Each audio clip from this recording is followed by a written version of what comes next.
Hey. How's it going? Oh, not too bad. How's it going with you? It is pretty good. It's a little chilly outside here in Atlanta right now, unseasonably, so. Right? Trying to stay in the sunshine. Well, I don't know if you have a lot of wind. We have a lot of wind over here in Indiana, and it's a cold wind, so it's one of those that just like hits right through you. Yeah, no, Hi, Sam Jones. How are you certainly doing? don't have it that bad. No, you're lucky then. So how's life being quarantined right now? I don't know if I love that word. What, quarantined? Yeah, I'm not sure I love that word. I don't know. It is generally not associated with happy things, no. No. Life for me is surprisingly busy. I'm very lucky to have steady work and steady paychecks coming in, so I know I'm ultra grateful for that. I know a lot of people don't. I know I have a healthy family and everything. Very, very happy. But we actually had a lot of plans with our feature film, This World Alone, that we were going to release right now, and we were going to have it do a tour. We're supposed to be in, I think, Knoxville right now doing a screening. And so we had all this really cool college tour, art house theater tour set up, and all that got put on hold. We had a really cool anthology book that we're releasing along with it that was going to be released, and that was put on hold. So everything, just the whole world is on pause right now, which is very bizarre. Yeah. But I feel like I can't really complain. As painful as those things are personally, they are, really just still fun, creative projects that I'm sure we'll see the light of day at some point. But much like everybody else, life is on hold. On hold. It's like I like the word pause because I think that's really, really accurate. The whole quarantine thing. I just feel like, the world's on pause. But you still feel like the internet connection. I know a lot of people are having a hard time with the internet. I just want to say for a moment, hey everybody, thanks for coming, thanks for joining us today. You're back. Lost you for a minute with the internet. Yeah, I was something went down, and so I was taking my phone off of Wi-Fi in case that was causing a problem. Okay. So do you think that your projects are going to come back? You're still going to be able to? Do you think you'll be able to move that tour to a little bit later? Hopefully, but that's kind of the thing is we have no idea. So part of our tour was college stops, and I've heard a lot of colleges may not be coming back until 2021 potentially now, and so we're trying to just weigh that and figure it out, but we're just not sure. It'll take some time. In the meantime, I'm trying to stay busy and encourage people. That's my dog barking. I don't know if you can hear barking in the background. Yeah, it's okay. I think we're all getting used to seeing people living our normal lives. I think online we've been so used to showing a certain depiction of ourselves, and now, it's a very much more of an authentic view, which I think is a great thing. I'm surprised I'm not hearing my dogs barking at this point. But I think what you're talking about now, where your work is on pause, I think it segments really well into this conversation we're having today, which is all about how to not limit yourself and how to take this time that we're living in right now and let it be something that gives us a chance to maybe rethink and redo things. In a way that maybe we're not used to. Maybe, you thought college tour was an awesome way, and maybe a new way is going to come to you that's even better for your film to come out. It's true. It's maybe true. You weren't able to think about before. Yeah, and that's something we kind of have to hope in. Whether it's true or not, we don't know yet. But we have found that in terms of the industry, and we really wanted to do something unique and different with our film in order to really connect with audiences, and that was kind of the theme of what we're doing. Hey, we want to be face to face, shaking hands, and like, oh, okay, none of that. You can't do that now. But we have had a number of phone calls about more traditional distribution with the film since then, in part because everybody's on hold. People are just more accessible. People are more willing to watch the film or to talk to you about deals and distribution and things because it's just they have more time on their hands, right? Yeah. So yeah, it's very possible. I will say on my personal side, it's really helped me rethink some things, especially like health-wise, eating better, getting exercise, getting out in nature, just having a little bit more time to stop and take care of myself. And so I've started to do some new daily habits. I even got this app that kind of tracks my daily habits and stuff. And so that's been one positive out of this is my goal is to, if I set these daily habits now, that when all this is over, we go back to life as normal, that those habits will kind of stick, right? So I was like, can I use this time where I get to be a little more choosy with my time to establish some great kind of mental health habits and physical health habits. And it's been really, I think it's been really good for me so far. Yeah, I would imagine that that's going to be useful when it comes to releasing films and creating films and putting that out there. I imagine that's a very stressful time, or it could take a lot of your mental space. Totally. And it's very physically tiring and taxing as well. So maybe, yeah, taking the time to get healthy now, at least in a new way, is going to be helping you to be more sustainable. Yeah, I've seen a lot of people post during this time. The organization that I run, Script Blast, is screenwriting focused. And a lot of people are like, hey, I'm going to use this time to finish this screenplay or get this stuff done. And it's all about kind of productivity things, which I think is great. But I do think a lot of times, I spent the first week of this thing just glued to the internet, trying to soak up any information I could. And I was not in the mindset to write at that time. And I think it's important for people to kind of recognize seasons in their lives. Like, we don't always have to be ultra productive. I think it's great if you can kind of establish some daily habits, especially with writing and things.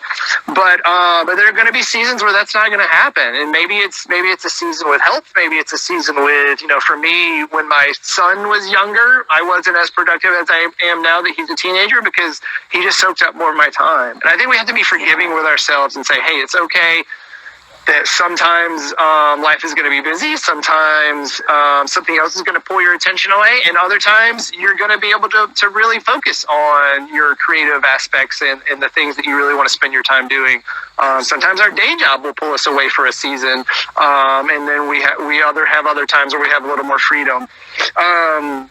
So I think we just have to be understanding with ourselves and kind of forgiving and realize that life is made up of seasons. And we're in a season right now that's very complicated, and we've never experienced anything like this before, so we don't know how to react to it. And I think it's a real kind of up and down struggle right now for everybody to figure out, hey, what am I doing with this time? Oh, yeah, absolutely, 100%. And being forgiving, because there's a lot out there of people feeling the pressure to do something and make something about this time. But I think sometimes that comes from this idea that we always have to be doing something, and the very uncomfortable feeling of having to sit and stop and not do anything. That's uncomfortable. Yeah, and having to be facing that is not an easy thing. And it's okay. You know what? Compassion, but also forgiveness if you aren't being productive right now. Yeah. That's okay. I have a hard time. Yeah, personally, if I haven't been productive in a day, by the end of the day, I'm kind of depressed and I'm kind of in this funk that I feel like I have to constantly be doing something, because that's just kind of what lights me up and what gets me excited about life. So it is hard for me to not be able to do things. It's hard for me to go through a day and not check 20 boxes. You know what I mean? But yeah, it is finding that balance and saying, hey, you know what? And I do these kind of self mantras. Hey, Hudson, you have value even if you don't create something today. You have value even if you aren't accomplishing things, right? You have value just for existing. You have value for your friends and family, and I think it takes a certain mindset. And like, sometimes I'm not even sure I believe those things, but I think the more that I repeat them, the more that I start to believe them. Just because I think the up and down. Well, let me put it this way. I believe that people are valued for their creations, but not valuable for the response to those creations, right? So I can spend today writing for 30 minutes, and that makes me feel alive. And, if I'm mentally healthy enough to spend time doing that today, and that makes me feel alive, and it brings value to my life because I created something out of nothing, and that's such a cool experience. Now, if I write something for 30 minutes today, and then I put it out into the world, I put it on the internet, and everybody hates it, or even if everybody loves it, those are not the things that should give me value. It's the creation of the thing that should give me value. And so I think that's people need to make a clear distinction, because a lot of people, they write and they love it and they love writing, and then they put it out into the world and it gets squashed, and then they stop writing. And that makes me so depressed, because I do believe that there's so much value that comes out of the process of it. And the process of it is what's going to make you better over time in order for it to be accepted by the world. But the acceptance of it shouldn't determine your value, and I think it's a very important distinction to make.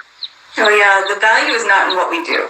Yeah. It is not in what we do, but we do, and that's some of what's going on right now when we're struggling with the feeling of like we need to be constantly doing something. It's an idea that we aren't worth anything if we aren't doing anything, if we aren't creating anything. And the truth is that that's not the case. We are valuable just because of what we bring into this world, our point of views, our perspectives, who we are, what we have to say. The fact is that even if somebody doesn't agree with what you create or like what you create, the fact is that you have a right to say it. The fact is that you have a right to create it. You have a right to put it out there. And it is totally okay if other people do not get it. It is totally okay if other people do not resonate with it. Again, you're not everybody's cup of tea. Right. And that's okay. And not only that, but you are the only person who can say it that way. So a lot of writers will ask me, hey, I had this great movie idea, and then I just was reading in the trades about how a movie is going to come out, and it's the exact same idea that I came up with. Like, what should I do? And I always say to them, I was like, still write your idea, because we can take 100 people, all give them the exact same idea, and you're going to get 100 drastically different scripts because of what we bring to it, right? Everybody, and that's a great way to look at our personal value.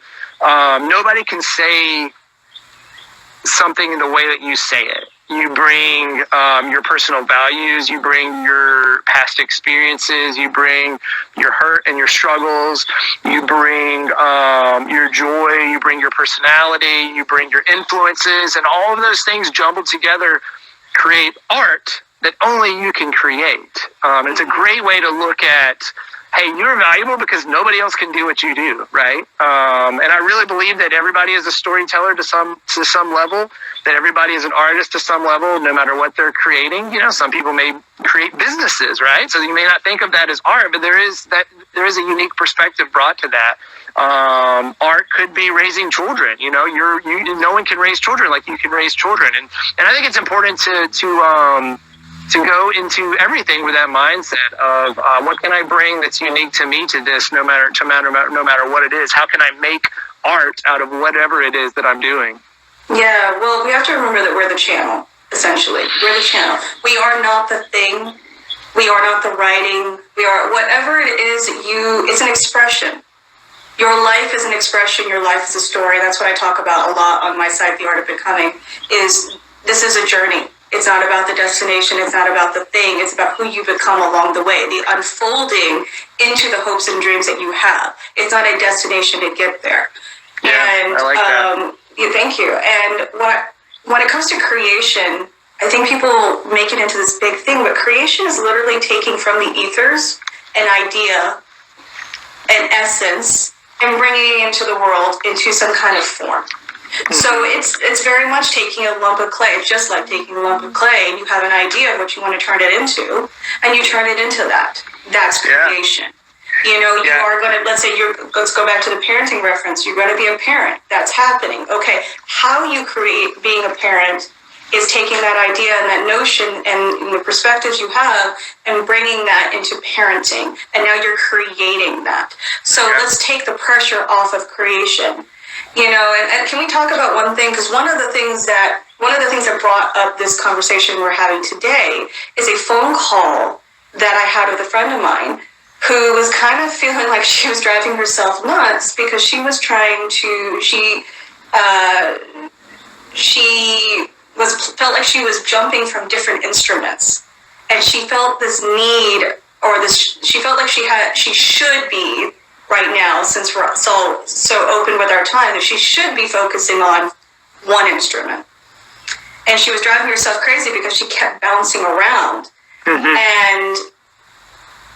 And I told her, I said, you know what? That's creativity. That's the essence of creation. I know a lot of people, let's say for your community script class, they all feel like they need to be writing that novel, they need to be writing that script, they need to be creating something. And then if they're not being productive, or if they aren't creating anything, they're beating themselves up. But writing is writing. So you could be spending all your time journaling. There's a lot of stuff in my journal that'll never see the light of day. Totally. But it's still the essence of writing, because I'm keeping that creative flow going through. But if I said, I need to sit down and only write my novel, we'll watch creativity drive up. Yeah, when you put that much pressure on it. When your friend talking about instruments, you mean literal, like, instruments, playing instruments? Like guitar. And she was playing guitar for many, many years, and then she lost her husband. Oh, wow. And so she was bouncing between different instruments, and she kept coming into wanting to play the ukulele. She kept coming back to that. And yet she kept avoiding it.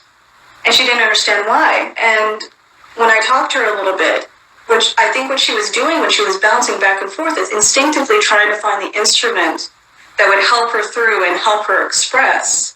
All right. That didn't feel sad. Yeah. The guitar was feeling sad for her. So the ukulele was instinctively, she was trying to find the instrument that would bring her out of that grief. Right. And so the reason that I wanted to talk about this today is to stop limiting ourselves and thinking that it has to come through one form. So let's say you do want to be a writer, and you want to write that novel, yet all you want to do right now is cook. Or all you want to do right now is watch films that are happy. That's okay. Follow that flow. Because that is still creativity at the end of the day. But it's just in a different form. Yeah. So this friend of mine taught me guitar. Sorry, go ahead. Oh no, I completely agree, and I think that's great. And I think we do have to chase what lights us up, and that could change from day to day. The form of that. For myself, there's nothing that lights me up like writing. I would rather write than do just about anything, even though it's a big challenge to sit down and do that every day still, just because lots of things are pulling in different directions. It does take a little bit of intentionality. But I think a lot of people, a lot of people need to try different things and to flex different muscles, and those different muscles can bring different parts of you out. So I loved that analogy that you talked about. Like, she was looking for that right way to cope and to mourn, and the ukulele was the only instrument that could do that for her. I think that's a really cool kind of analogy, and I think that's true with a lot of art. And ultimately, that's what art is about, right? Art is a way to bring our insides out, right? It's a way to communicate in a way without having to put necessarily words on it, right? I know that everything I write, even if I'm writing some, big, dumb action, adventure, sci-fi thing, every bit of my soul goes into that. So every bit of my past pain and struggle and my current roller coaster of things all gets poured into that wacky thing that I'm writing, right? Because that's what art does, is it pulls all those things out of you. I do think...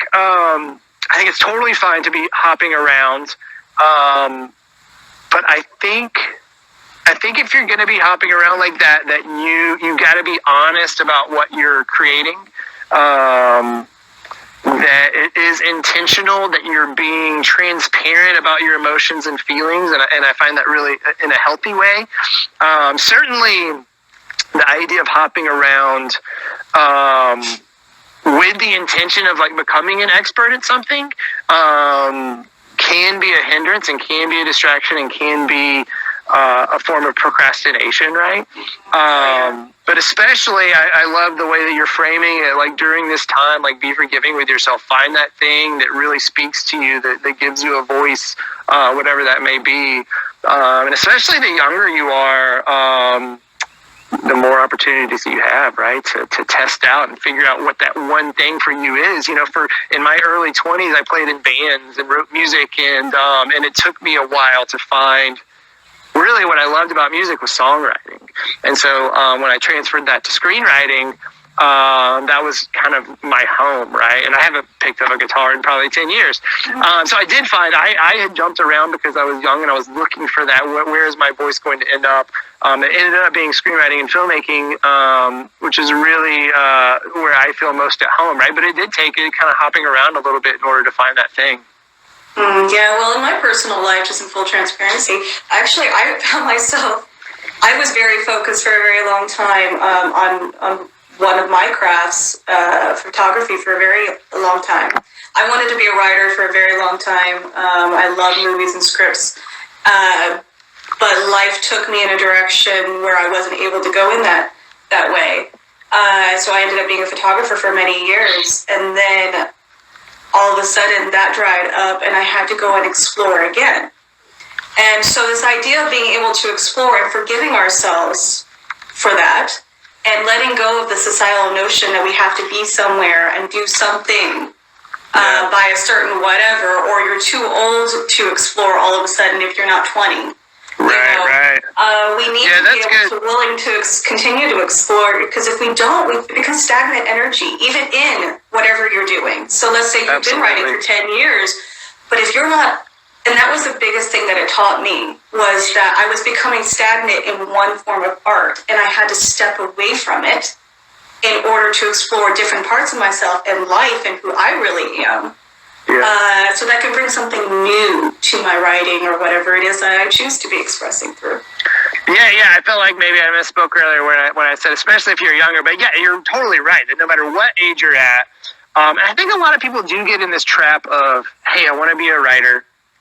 And they've been doing it for 10 years, and it just doesn't make them happy anymore, but they're sticking with it because they feel like, oh, I've invested all this time, and, you know, at one time I enjoyed it, I just need to make this happen, but it just doesn't bring them joy anymore. Then I definitely think that those people need to start fishing around for that thing that makes them happy again. Well, I can't think of, go ahead. No, go ahead. No, for me, I wrote for a very long time, and I guess this is the way life works for me. I'll do something for a while, and then I'll hit a wall, and I have to go out and explore again. So for me, I wrote for a very long time when I was much younger, but then I kept hitting a wall. Like there was another level for me to go to, but I couldn't figure out what it was. Yeah. And I would have to say that now that I've done a lot of exploring and went this direction and kind of didn't limit myself, and I've just been exploring different things. That doesn't mean that I'm not responsible. It doesn't mean that I'm not focusing my energy in one direction and continuing to build there. But at the same time, I'm not holding myself back from going and trying new things. And I feel like it's made my work richer. Yeah. And it's come up with a whole bunch of new ideas. Like the Art of Becoming website came out of that fact that I've been exploring. Yeah, I think that's, I love that point actually of, even if I am a writer and I love writing and that's all I want to do with my life,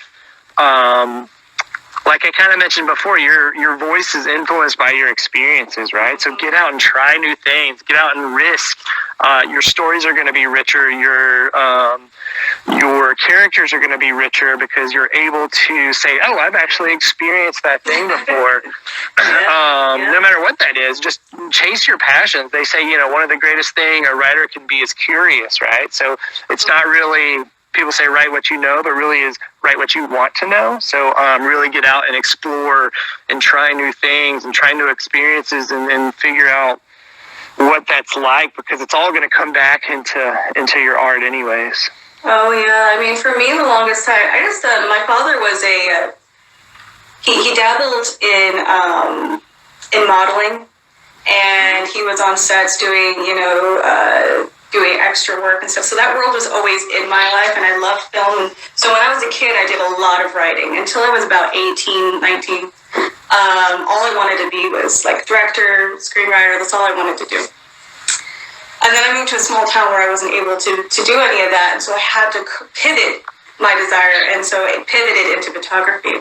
The reason I bring that up right now is because the characters and the stuff that I was writing at that age was so one-dimensional. What I bring to it now, if I went back to that, I would bring so much more to it. Instead of writing about being happy or writing about being sad, now I can write about the nuances of being sad. Because being sad is not one-dimensional. And so I can write about what it's like I can write about characters that are coming from certain perspectives because I know what it's like. I can relate to it. So if we stop limiting ourselves, there's a range and a depth that we can bring to our work. Absolutely. I can write a novel all I want, but if I pick up my guitar and I write a song, I can express an emotion through a different way. Once I express that emotion, I might be able to come back to my character or whatever. See what I'm saying? I think that's great. Yeah. And I know that you've definitely been able to bring that into your own work with your own personal life. And I'm pretty sure that right now what you're going through with bringing your feature film into the world, I really feel like this would be something also that you're going to be able to bring to your next piece of work, your experience. Oh, for sure. Yeah. I think a lot of younger writers, especially, are like, oh, I want to write this war film, right? And I'm like, war is never something you've experienced before, right? Yeah. But a lot of times, like, we want to write the movies we grew up on. So, and they definitely can influence our style, for sure. Right. Yeah, but you've got to bring something personal to it, or else the audience just can't connect to it, right? Can't relate to it. Yeah, absolutely. Yeah. Absolutely. And I think something else to talk about while we're all kind of quarantined, what are the emotions and the feelings that it's bringing up right now? Yeah. Being open to that and being willing to feel the feelings that are coming up right now. If you're an artist, you can put that into your work. Yeah. So many of us have had these ups and downs of sadness, anger, frustration, boredom, annoyance. You name it. We've had a roller coaster of emotions in the last month or so. If you've been in the U.S., probably longer if you've been in other countries. Those are feelings that humans relate to. Yeah, there are a lot of unique emotions right now, for sure. And I know for myself, I feel like I'm like just more moody than ever. Like week to week, I just completely change. To sadness, to bitterness, to being okay in the moment. But that's life, right? I mean, I should embrace it more often and really understand that we just, life is a roller coaster of emotions, and emotions aren't bad, they're good to embrace. I think art really helps us understand emotions. And I think you can take what you're going through, and I love that you talked about journaling. I think that's a great form of dealing with what you're going through, and gives you a way to understand and grasp, and kind of gives you something to hang on to. I think for me personally, I'm terrible at recognizing what mood I'm in.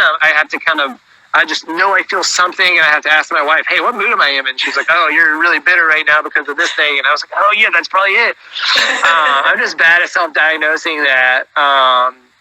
But I do think, as a writer, and as any artist, you're constantly have that artist brain on, right? So you're constantly looking for things to grab onto that you're going to use in the future, little nuggets of emotions, of experiences, of scenarios, of lines of dialogue, and we're constantly collecting these things. And I like journaling because it helps you collect those. It gives you a place to put them. You're putting all those things in your writer's piggy bank to pull out later, right? When you smash it open, when you're actually working on your product. But yeah, I think a lot of crazy emotions right now, and whether we turn them into something eventually or not, we'll see. But right now, it's just know what comes through when we're writing. Once we open that channel up, I think we can do a lot of collecting But when you actually sit down to create your project, it's instinctual. It'll come through whatever needs to be coming through. One of the things about, not to cut you off, I'm sorry, I did cut you off a little bit there. No, sorry about that. Go ahead. No, I don't remember where I was going with that. I have that habit of doing that sometimes. The thing about journaling, though, one of the main things that I've learned about journaling, sometimes I'll journal to try to understand something. And guys, anybody who has any questions about creativity or anything that you feel is limiting you or holding you back or things you're struggling with, please put it in the comments. We'd love to answer any of these questions you guys might have about this. When I was talking about journaling, though, is sometimes I will journal so that I can understand my feelings. And sometimes, a lot of the times, though, a new technique I've had with journaling is just writing when something comes through and getting used to hearing something, getting an idea, and stopping what I'm doing to collect it, to write it down, to explore it. Because a lot of times we'll get a new idea and we'll put it off and we'll be like, oh yeah, I'll get it to it tomorrow. And I was bad at that. I was notorious for just having an idea and not following through. This process that I've been in the last 5 years or so, into constantly collecting the new ideas that come through and follow through with them. And when I did that, it opens up new roads. I think humans were notorious for avoiding really bad habits of doing that. But even if you just in journaling, let's say you have a thought or an idea and it pops up in your mind, just go ahead and write it out. Yeah. See where it takes you. If anything, there's a depth that comes from it, I feel. Yeah, the more time you spend on an idea, the more sticky it becomes, right? The more you are, the more it sticks in your brain, the more you can't get rid of it. I actually have a tattoo on my arm of, it's a scene from Chronicles of Narnia. So C.S. Lewis said that when the first vision that he had was just of this, it was like Mr. Tumnus, right? It's the fawn, and he's walking through the forest, and he's carrying a parcel. So that's the tattoo I have on my arm, because he said he started with just this one image, and then, what are we, 100 years later, and it's this giant franchise, and it's been in the lives of children for a century, and like this one single image became this giant big thing, right? And so that's always been inspiring to me, is that he wasn't he wasn't this great children's author when he had that vision. I think he was a theologian and all these other things, but it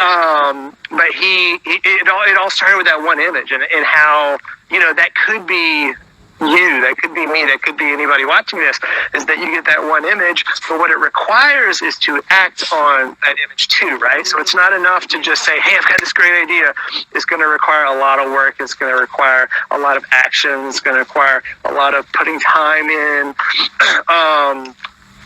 So I do think that, yes, I love that idea of kind of capturing ideas, but you definitely have to keep building on it. One of the saddest things in the world to me is people who kind of like, oh, I got this idea 12 years ago, and I've just been mulling it in my mind, and one day I want to make this movie out of it. And I was like, no, just go write it, right? Go write it, and then come up with a new idea and write that, and come up with a new idea and write that. Because it takes getting it out. Like, it's not enough to just to mull it over. It takes some action. Yeah, well, I think it starts with willingness. Before you can even get into the action part, you have to first be willing to go there and explore it and touch it and try it. I mean, Harry Potter started with the same thing. She got a vision of the character that would become Harry Potter. What if she never explored it? What if she put it off? What if she didn't take it? And sometimes we have ideas and nothing comes of them. We go and we explore it, we're willing, we try, and then it doesn't go anywhere. And that's okay, because that's also a part of the journey too. We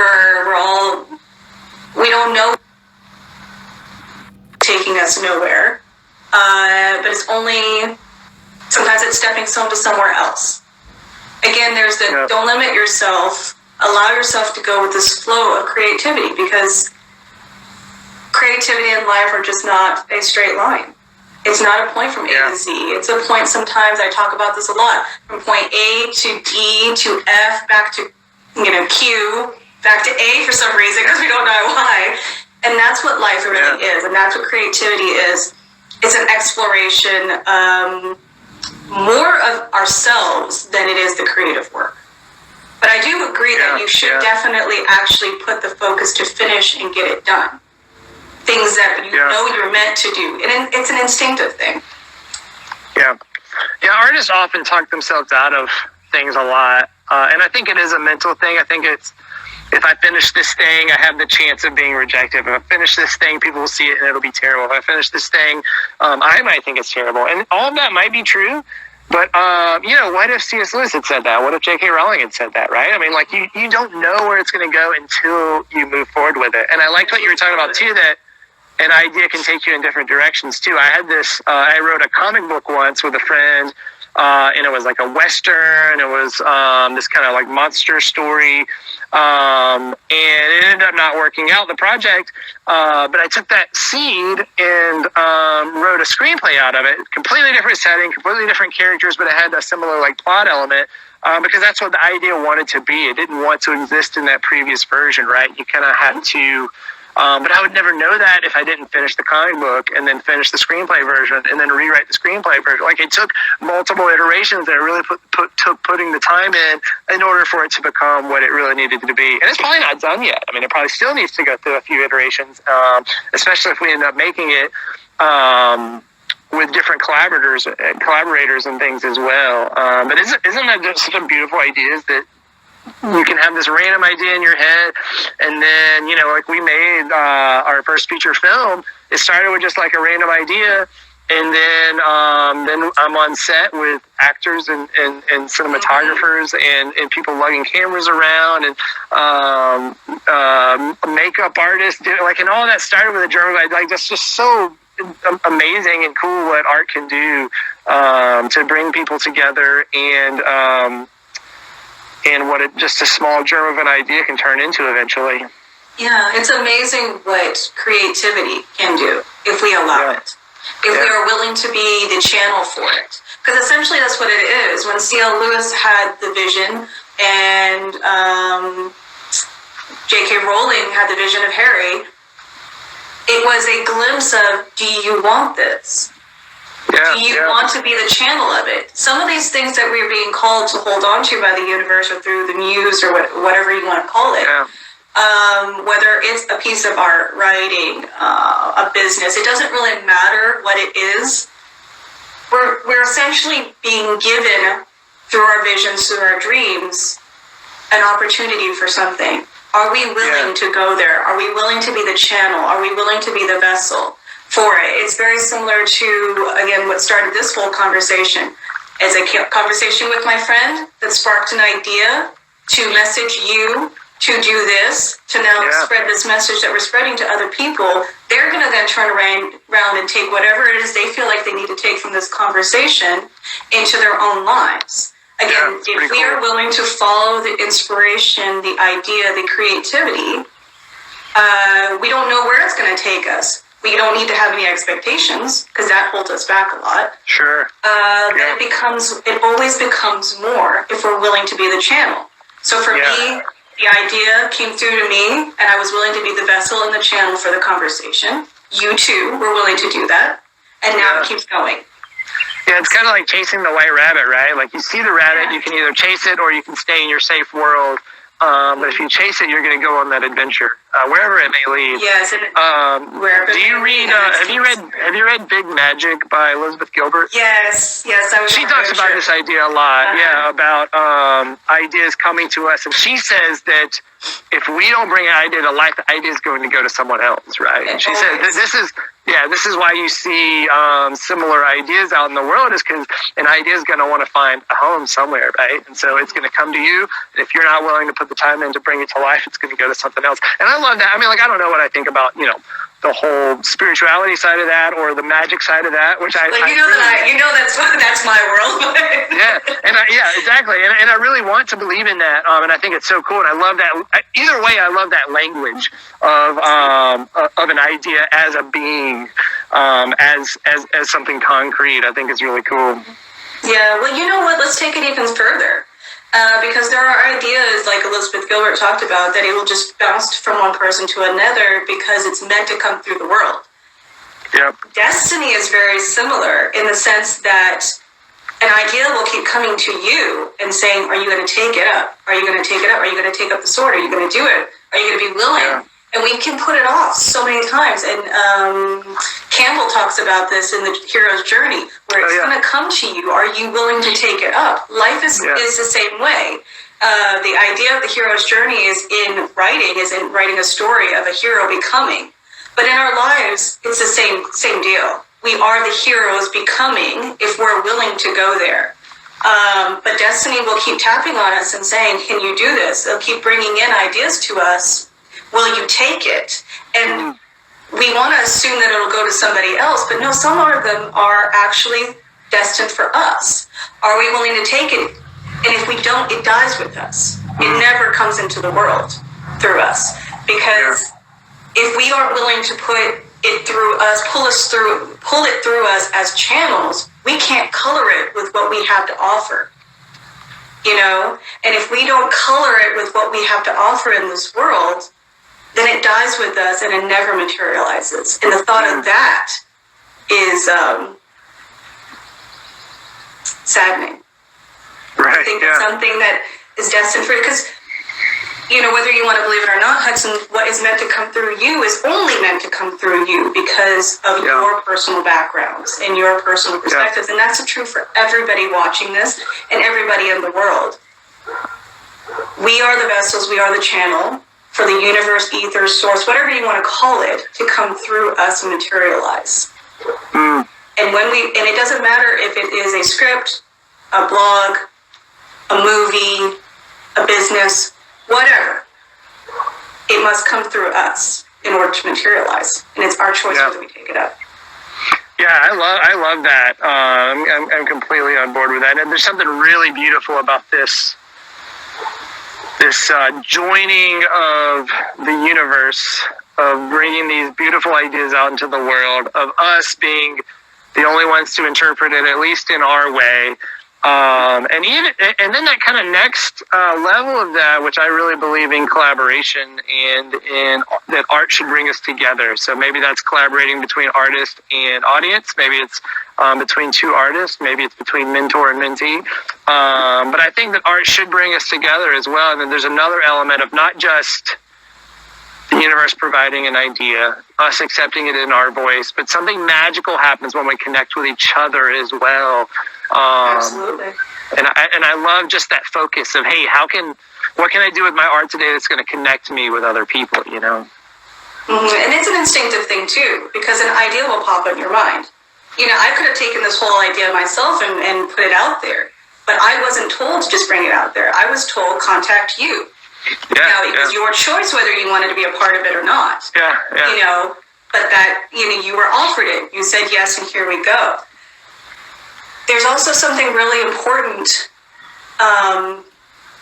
about trying to find the words to say it. Let's see if it was going to come through again. Sorry, I lost it. That's all right. But it is true that, you know, had I not agreed to this, someone else might have agreed to it, and it would look very differently. And I really feel instinctively that had you said no, the idea would have not happened. Period. I would have been told no. You know, because the thing that I was going to bring through, it's so evasive what I was trying to say. It's the essence of what we have to offer. Is unique to us. True. You know, I don't think I would have been able to have a conversation like this with somebody else because it was meant to come through you. You know what I mean? And just like this was meant to come through me. That's the other thing we need to understand is whatever we put out into the world, it isn't about whether or not it receives acclaim or recognition. What we create and what we put through us is meant to go out to whomever is meant to hear it, feel it, experience it. You know, some people felt one thing about Jaws and other people felt something else. You know, you can watch a Steven Spielberg film And some people will resonate with his work, and some people won't. Yeah. You know, it's not about you resonating with every person. It's about you resonating with whoever it is you're meant to resonate with. Sure. Yeah. With the right people, whoever that might be. Absolutely. Yeah. So, is there anything else you want to add to this conversation? Or does anybody else have a question that they want to add to this? Yeah, no, this has been an amazing conversation for me to really hone in on a lot of these subjects, a lot of things that I'm dealing with right now, and put some words to ideas. So I think I think this has been really, really great, and hopefully helpful to the people that find it as well. Yeah. Take the pressure off of yourself. You know, okay, so the thing that was evasive, that what I was trying to bring it through is, you know, this feeling of being enough. A lot of us will have an opportunity or want to create some piece of art, and we hold ourselves back because we feel, who am I to write this? Who am I to be here? What do I have to offer? It's not good for me, it's for somebody else.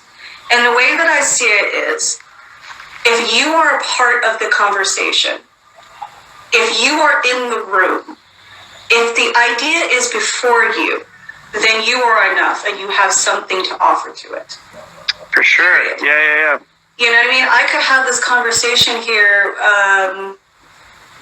I got this idea for this conversation because I had something to offer. I don't know what it was. I don't know. I hope I offered something.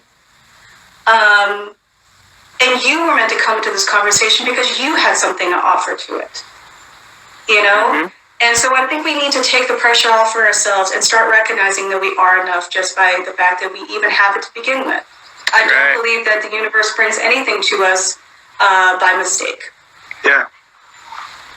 You know? So whatever situation you're in right now, whatever ideas are coming to you, whether you're getting no ideas or tons of ideas, let's not compare ourselves to each other. Let's just accept where we are right now. Yeah, I think just the like I kind of talked about taking the idea. You had the idea is part of your voice, right? That same idea might come to someone else, but it would come in a different form. So I think the question of whether I should chase this thing, the answer should always be yes, chase it. You can chase it because it's there to you. Yeah, you can chase it until a door will, maybe at some point, you will hit kind of a roadblock that you can't get over, or another idea takes over, or it's just not meant to be brought to completion. But definitely, I really believe that people need to chase that idea and see where it goes. And like you mentioned before, a lot of it is just about the journey. It's not really about the end point. It's about chasing that white rabbit, right? See where the journey takes you. It's not about where you're going. It's about the experiences you have along the way. Yeah, well, it's also about, it's not necessarily also about where it takes you. Sometimes it's about what it's meant to show you.